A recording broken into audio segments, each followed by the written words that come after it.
Welcome home. We are WNST, AM 1570, Towson, Baltimore. We are Baltimore positive. There's no bye week around here. We're going to play straight on through. Luke is out in Owings Mills. We're going to continue to bring it, including the Maryland Crab Cake Tour, to set a whole bunch of dates.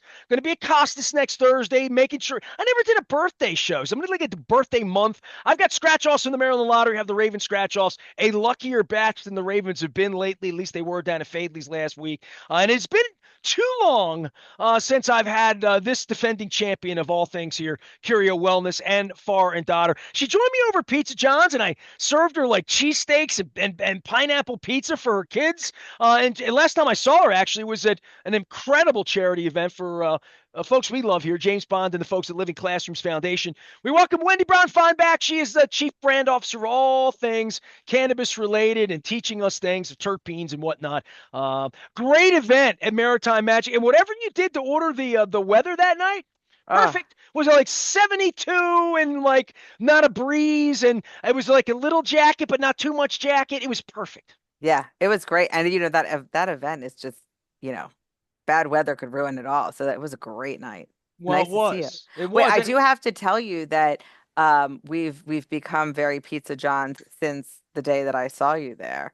Um we've gone back out there as a family and it's a new favorite. Well, I've sent a lot of folks from not Essex or Dundalk over to Pizza John's, and they've been happy years later. So I love the free plugs for when sponsors love other sponsors. It just, it makes my heart sing. You know Well, this, but it's funny because you can pick it up like conveniently in many places where you live, but I have pushed everyone to go there because I call it factory porn. Like I love when you watch like how it's made stuff. So they've got those videos and they're like making the balls of dough and cutting up the mushrooms and I'm like, "Oh, I love all this, seeing well, behind and the when it's scenes." all fresh and it's open kitchen. And it's all in everybody's wearing white in the kitchen, Mm-hmm. I'll tell you this. Billick's been my partner for 2 decades, and when I've taken him around to places as on behalf of what we do, he just rolls into the kitchen, he wants to know how the potatoes are cut. He wants to know how to, I've witnessed it. I mean, literally, they were going to give him a hat and have him spin some pizzas, try to figure out how to do it because he's a hands-on guy. And I know you're an ops person. So bring me up to speed with Curio. And just at the top, I see you around town. I saw you doing stuff with the BSO. And I got to get John Hayward on at some point because I have never had him on, and I see him from afar doing all the things that he does. And but you've really in a short period of time have tried to get involved in some of the nerve centers of the community and things that matter not just to the community but even to your family. You love music. You're involved at CFG Bank Arena. I do see you around town, and I often wonder like why there and not there. But I know your heartstrings with Living Classrooms Foundation. That's a major thing, and I know your dad's also involved with Signal 13 that involves police officers here that I like talking about too. So all of these issues that I bring up. They get funded by companies locally who step up and care a lot. And I think Living Classroom is one of those nights where you see everybody around town who cares a lot all in one room at one time. Yeah, I mean, we're a family business and we're born and raised here. So we're very much tied to the city. So we have sponsored the Maritime Magic event this year and the previous year, as well as kind of being just overall involved with Living Classroom as an organization. We've also done a sponsorship the past 2 years with the BSO at their annual gala. My father, our CEO, has been really involved with them for probably his entire adult life. He is a great lover of music. That also took us to CFG when they came online because we thought that was really exciting. I personally feel like it creates like more of that renaissance that's happening downtown, and I'm excited to see how things develop around that as a central point, which then kind of connects to Downtown Partnership, who we help out and kind of get engaged with as well, and the Greater Baltimore Committee as well. I was participated with the project that they're doing for a rebranding and driving new businesses to the area. So, yeah, I mean, I think there's a lot of momentum. I said to someone the other day, I don't know if you noticed when we were on, what did we were a Sunday night game or Monday night game? I can't remember. What, last week? No, no, no. The first we were a Sunday night It was football Sunday game. night So to yeah, begin the so season. on Yeah. the yeah, yeah. So on the Sunday night game, when they when they cut in and out and like they'll do those like city shots and like where the game is. And they did this shot that was like coming across the harbor looking in the city. I was telling someone how lit the city looked, like literally on the street level, how you could see the light flowing back into the city. And I was like, it looked really great. And for me as a local, it was very noticeable how it was lit differently and lit brighter. And I just feel like there's just like a lot of great momentum going on in the city, and we got to all help see it through. I talk about this every day. I mean, I saw Ivan Bates at Living Classrooms, and I'm working to get him in. I see he's doing a Connects event next month, talking to people. But people are talking out loud about all of the issues, good, bad, and ugly in every way. And what Baltimore positive is not always positive when bad things are happening. But when the murder numbers going down, and when there's whispers about crime numbers, and like I drive through the city 3, 4 days a week, and inevitably, and especially when I'm not on 83, it's different on 83 because you're just in a hurry to get there. But when I go up and down York Road, up and down Perring Parkway, up everywhere, I say the city's getting better. The city's Hmm. getting cleaner. I mean, literally, and I feel that way walking through it. When I walked through it the night of Living Classrooms, we parked in Fells Point, walked around. And I don't know that that message gets out all the time. And I also think it's important, by the way. Wendy Bronfein is our guest if you're listening on radio, that people do know when they see Curio Wellness, or they pass Far and Daughter right by the racetrack, right by my partners at Costas across from the Nautilus Grill, and they see that, they're seeing like local people, Baltimore people here, Maryland people here who are trying to contribute in here, and also putting your name on these things. It speaks to the sort of the way the Orioles got built, which was about 20 local banks and local businesses, but local business is still what is going to power and what's going to strengthen Baltimore, what's going to bring Baltimore back. It's Hmm. no offense to Walmart and Target and name any other multinational company, but they're not the ones down at Living Classrooms. They're not the ones at Oriole games. They're not the ones buying Ravens boxes. They're not the ones at the BSO. And I do think it's incumbent upon the people that do live and work here and businesses that have grown here to be a part of all this stuff because it is what brings people downtown. Yeah, and it's what drive like that's what makes the city livable, likable, why people want to move here, why businesses want to employ people here. It's so I think it's a really exciting time for us. I've felt like that momentum has been brewing for probably the last 5 years. It's really felt pretty strong, and so it's nice. You can really sort of see the fruits of the labor starting to take shape. We got good bones, despite the football team's record. Wendy Bronfein is here, so let's get to.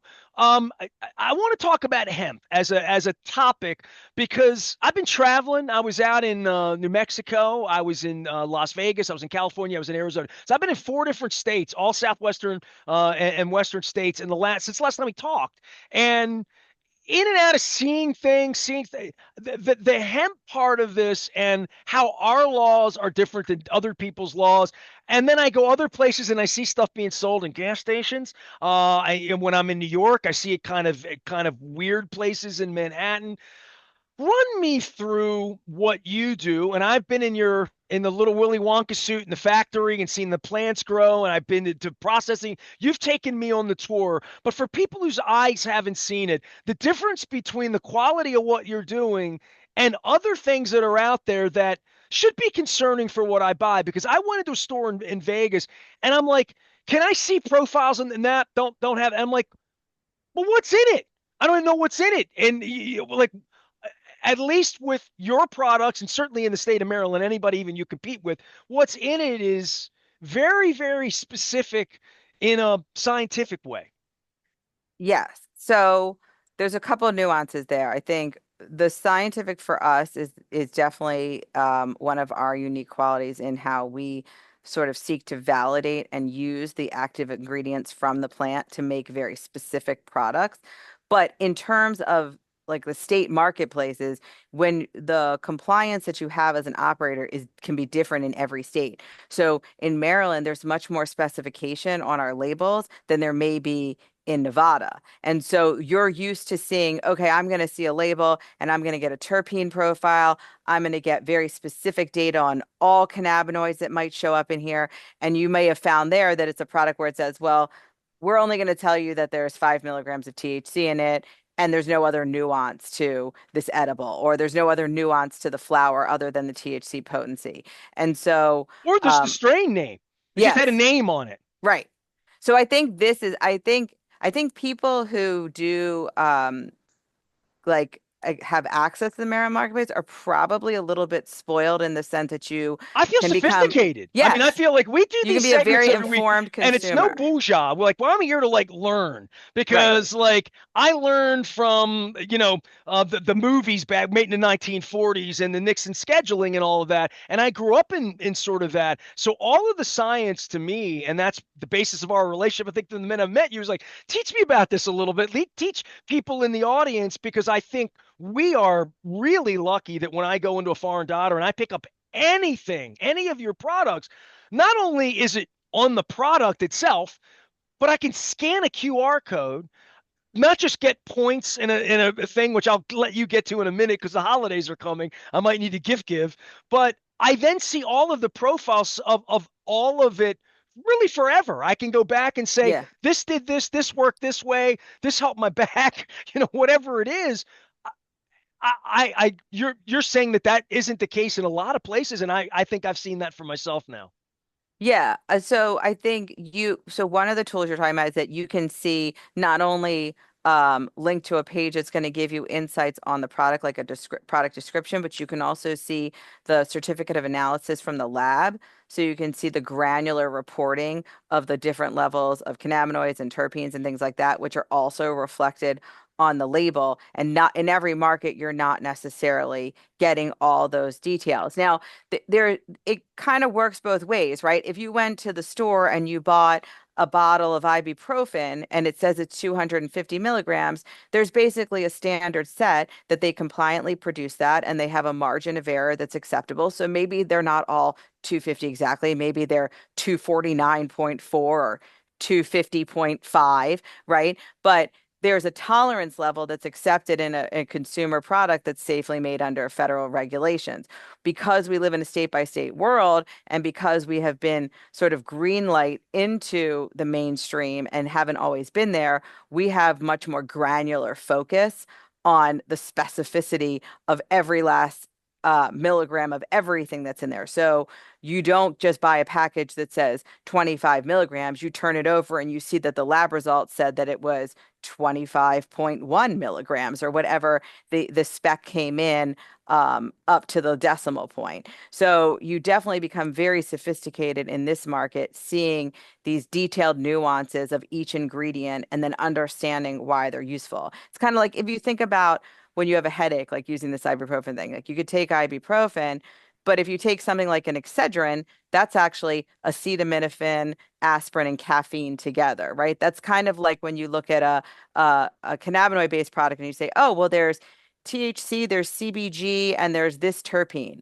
Well, those three items, those two cannabinoids in that terpene are going to tell you why this might give you X effect, just like why acetaminophen plus aspirin plus caffeine might give you a specific effect. So that label really gives you and gives the staff at the dispensary a lot of insight on how to explain the utility of the product.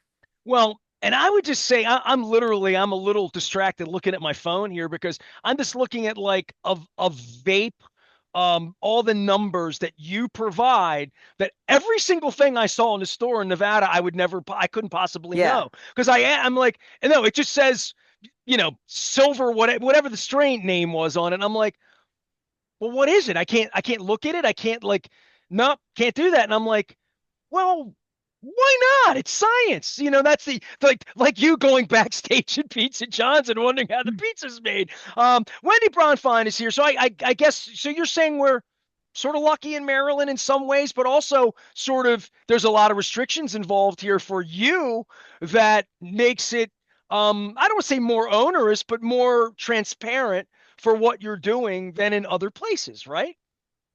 Um, yes. So yeah, I think you see that in the way that the products are reported in their packaging, they all share many similarities in terms of ensuring public and health and safety.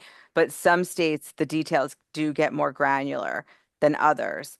I think that's what part of why the industry itself is looking for a change on the federal level, because like I said before, like if you buy anything in the health and beauty section of a Walgreens or a grocery store or whatever, then there is a standard by which all those products are produced and packaged, and everyone accepts that because that's how commonplace consumer goods come. And so we sort of need that level of normalcy because it's very inefficient and cost prohibitive for businesses that operate in multiple states to literally have to change very specific nuances because the idiosyncrasies of one state versus another, where you could say, look, universally, your packaging needs to fall inside this rubric, and you need to produce at these standards for distributing products to consumers or patients. And I think some of those standards could be set at the federal level, as you see under many like dietary supplements.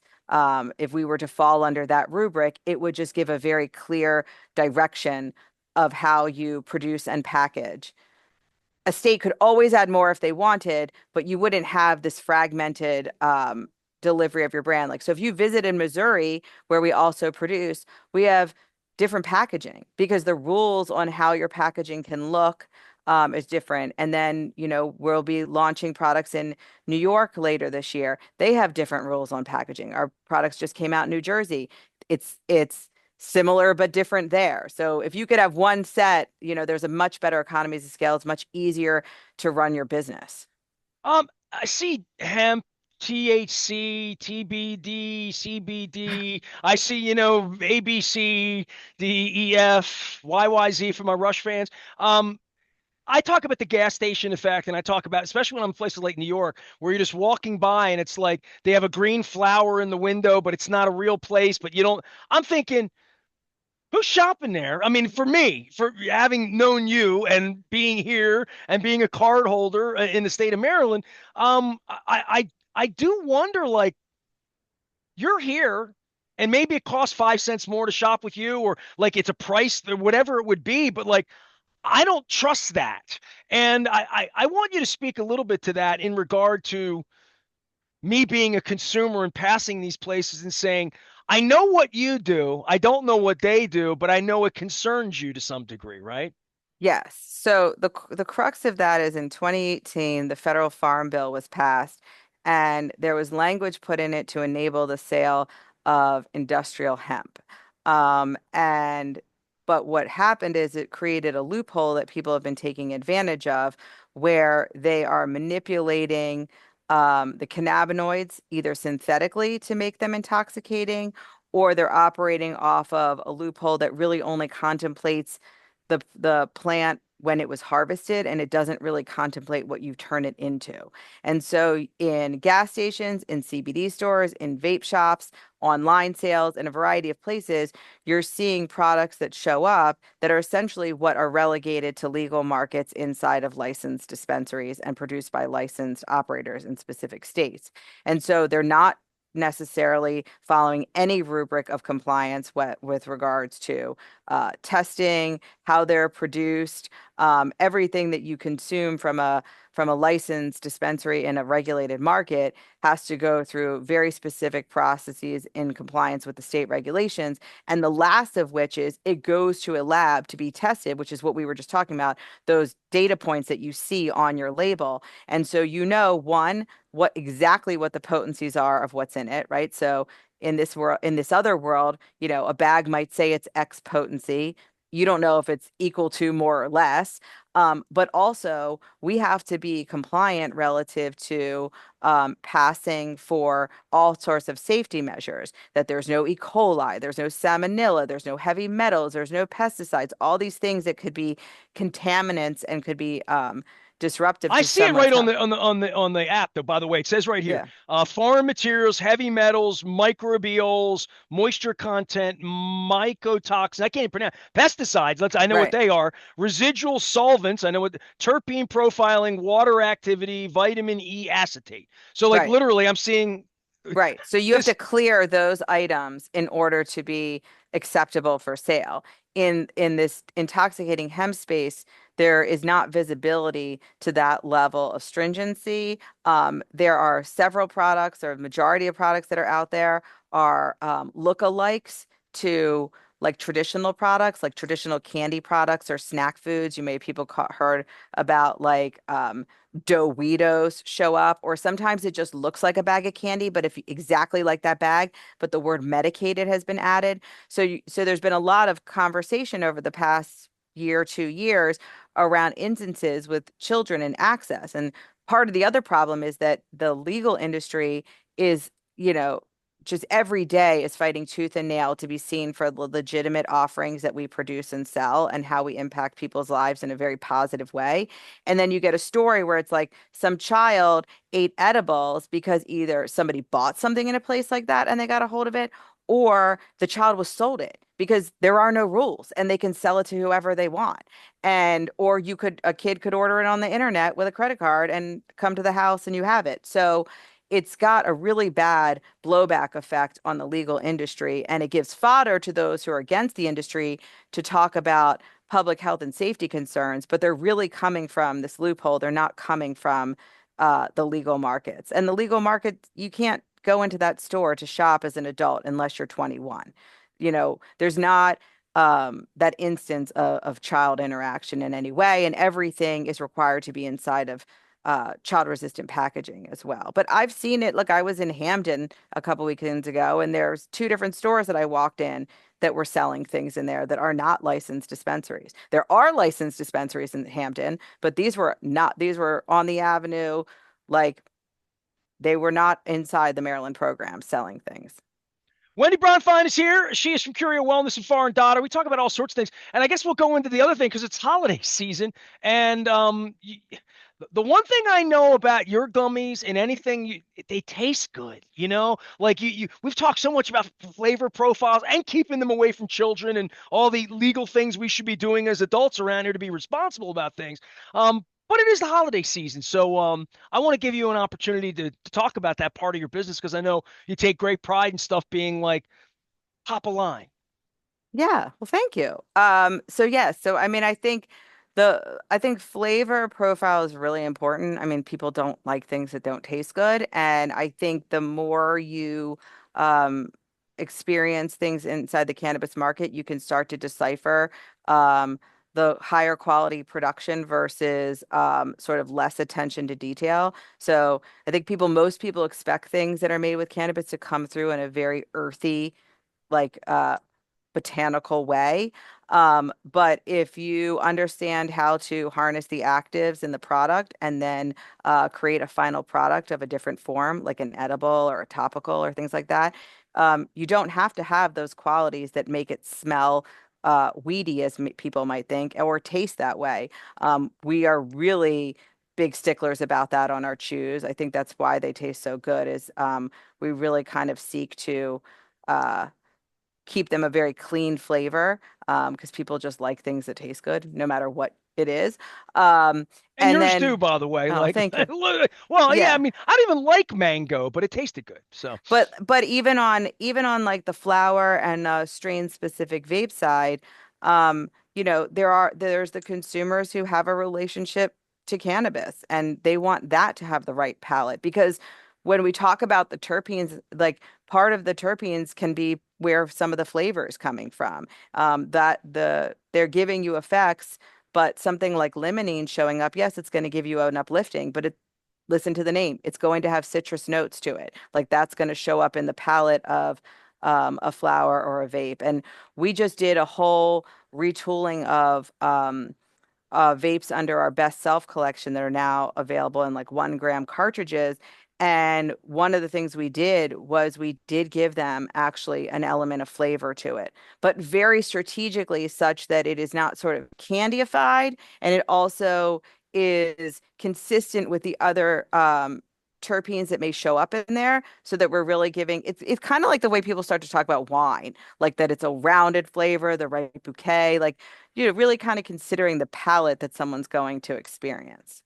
Wendy Bronfein is here. She's always educating me. She doesn't come on often enough. You know what I gotta do? Put the show back at Pizza John's next month and make sure get you do it on a Friday. We'll be doing that. It's all courtesy of our friends at the Maryland Lottery. I have some Raven scratch offs to give away.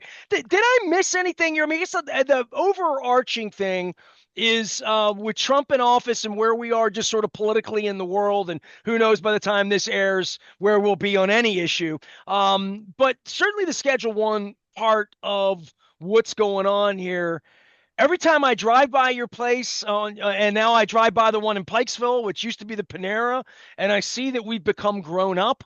And when I go out onto the streets of Baltimore and I see responsible use, and I talk to other people about it, people see me with a Curio and they talk to me about it. Obviously, the next thing that's got to happen is governmentally. There needs to be some movement, and I know not just you, your family, the nationwide industry, has been behind this. And I think more than that, the citizens and the people and the way we voted, right and left, black and white, east and left, north and south, all the way around, that the country's kind of ready for this. Obviously, we're sitting here talking about it. Oh, I mean, well, polling data shows overwhelmingly both sides of the aisle. People are what if you're talking about medical, it's not even a question. If you're talking about adult use, you're still well over 60% approval for some form of legalization or schedule change. And I think why this administration, we may see some action hopefully sooner than later, is because they have realized what I think was very hard for the Maryland legislature to understand when we added adult use. Adult use is not about people getting high. The people who come into the dispensaries to shop, while there may be recreational or social uses that they're using the cannabis for instead of drinking. If you've noticed, the alcohol sales are dramatically down in this country. It's constantly being reported by market analysts.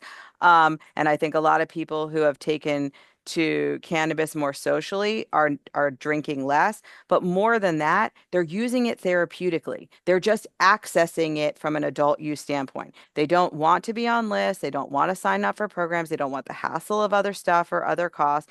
They just want to walk in and shop just like they can anywhere else. But they're coming in with something of something hurts, I don't sleep well, my mood. The overwhelming majority of patients really sit 40 and above. Life happens, bodies hurt, and people are looking for things to help their mind and body. And that's why they're really there. And I think that the administration has come to see and realize, particularly because I think the president hears from his own peers. Like, hey, well, I got this problem and this, I've been using it actually. It helps me. And so that is what's bringing about, and I say this because I do a lot of this and I'm dialed in and I hear these conversations from real sources.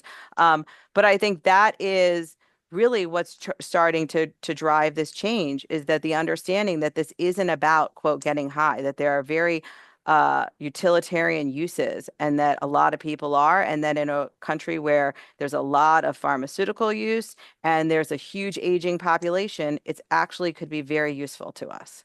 I think that that's the most fascinating part that I never would have known that being in your dispensary. I think maybe because we were young and it was illicit when we were young, Hmm. we would think that everybody it would be a young thing was always, how could I get a beer when I was 19 and the age was 21? And that was socially not almost, was socially acceptable. This part of it is, you said it's 40 plus, right? Like this isn't something that I is mean, there's even like definitely that. people who are under 40 who shop that can legally do it, but the majority of people coming in skew to the upper Are very end. adult. This is a very Yes. adult thing. Yeah, Very much because it so. really is like when I used to work at a television network from a marketing standpoint, we would talk about me to we to us, these like a female audience, like you're just single, you might have a partner, now you have a family, like how your life changes.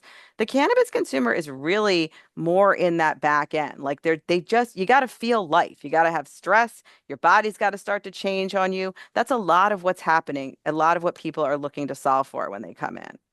Well, I can make some recommendations, but I won't for now. I will just recommend that stop in, get educated, go out to foreigndaughter.com, go out to Curio Wellness, learn about the terpenes, learn about the science of it, and that's at the heart what we try to do around here for our 27th anniversary. And I went out and did a lot of eating on your behalf. You sponsored our tastiness, 27 places to eat. So I hope you checked the list and made it twice like Santa Claus because like peach cake was number one and you have to wait till next July to even get it. So I put a little bit of that in, but I did put the cheesesteak in at Pizza John's, and I know you'll get over there very, very soon. Wendy Bronfein is the chief brand officer for all things Curio Wellness and Foreign Daughter. They are a Maryland family business. I wear them proudly across my chest. If you've seen them at BSO, you've seen them at Living Classrooms, or you're down at the arena for a concert and you see Curio signage up, just know that there are folks around here and you could stop in and see them. No more dispensary. Are you done with this? Timonium, Pikesville, Elkton. There's nothing I need to know Um, about, right?